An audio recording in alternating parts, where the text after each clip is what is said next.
բայց քու ինչ գործնա։ Փոփոխություն չես տեսել։ Դուք որտեղ եք իրականացնում։ Աչքիներդ կփոխես կտեսնես։ Ինչու հանրապետականի կրծքանշանով չեք։ Դու քեզ ինչ։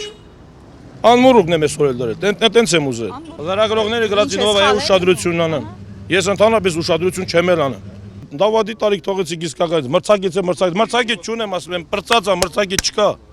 Սեպտեմբերի 13-ին Իջևանի քաղաքապետի ընտրությունների ժամանակ տղայական բակային մակարդակի բառապաշարով էր առաջին լրատվականի հարցերին պատասխանում քաղաքապետի ՀԿ-ական թեկնածու նախկին ԲՀԿ-ական արդեն քաղաքապետի պաշտոնում վերընտրված Վարդան Ղալումյանը, որը ջղաձգվել էր մեր թղթակցի հարցերից։ Այն, որ ռազմորկայի ոճով էր խոսել արդեն վերընտրված քաղաքապետը, արձանագրեցին նաև մամուլի այլ ներկայացուցիչները։ Առավոտ օրաթերթի գլխավոր խմբագիր Արամ Աբրահամյանն այդ մասին նույնիսկ հոդված գրեց «Դավադի տեղած Ղալումյանը» վերնագրով։ Արդեն մեծ հետ զրույցում Արամ Աբրահամյանը նկատեց, որ պաշտոնյան քաղաքական գործիչը շփվելու հմտություններ պետք է ունենա իրեն տրվող ցանկացած հարցի պարագայում։ Այսպիսի տեսակետ ներկայացրեց նաև Խոսքի ազատության պաշտպանության կոմիտեի նախագահ Աշոտ Մելիքյանը։ Քաղաքական գործիչը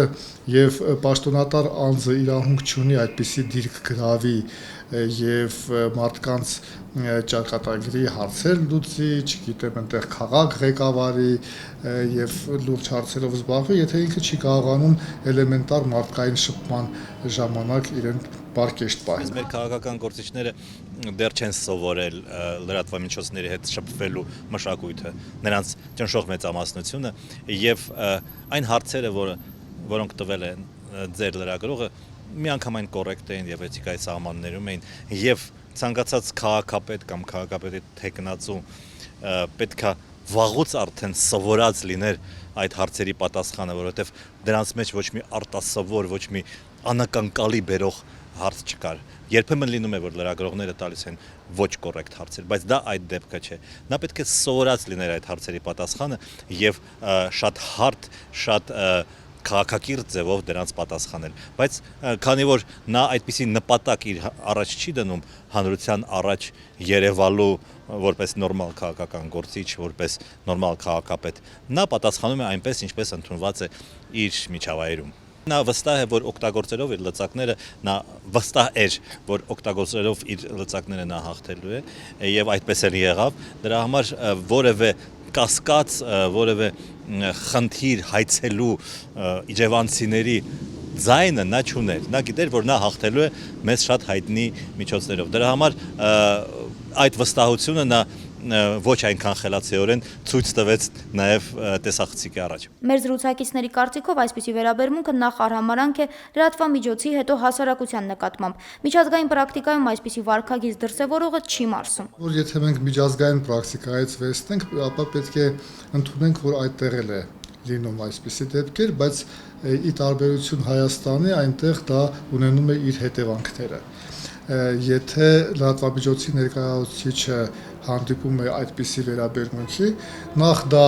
շատ լայնորեն լուսաբանվում է, ոչ միայն տվյալ լրատվամիջոցում, այլ լրատվամիջոցների կողմից նույնպես, եւ դա ունենում է թե քաղաքական հետևանքներ, թե իրավական, ես չեմ պատկերացնում, որպեսզի քաղաքապետի թեկնածուն այդպես որևէ լրատվամիջոցի հետ խոսի արտասահմանում եւ նա ընտրվի։ Ոչ ոք չպիտի վերցնի ճիպոտը եւ նրանց ինչ որ ձևով պատժի։ Պատիժը հասարակության անվստահությունն է, այսինքն հաջորդ անգամ նրան չընտրել կամ падգամավոր կամ քաղաքապետ, հաջորդ անգամ դեմ լիներ, որ նա դառնա նախարար եւ այլն։ Եթե հանրությունը կարողանա այդ ձևով պատժել նրանք կկարողանան համապատասխան վարք որդեգրել, բայց մենք գիտենք, թե ինչպես են պաշտոնյա դառնում, ինչպես են ընտրվում падգամավոր կամ քաղաքապետ եւ նրանք խնդիր չունեն հանրության առաջ ճիշտ ձևով ներկայանալու։ Խոսքի ազատության պաշտպանության կոմիտեի նախագահ Աշոտ Մելիքյանը կարևորեց այն, որ նման իրավիճակներում հետևողականություն լինի թե լրատվամիջոցի կողմից եւ թե իրեն նման վարքագծով դրսեւորված անձի կուսակցության կողմից։ Այս պարագայում գնդակը հանրապետականների դաշտում է։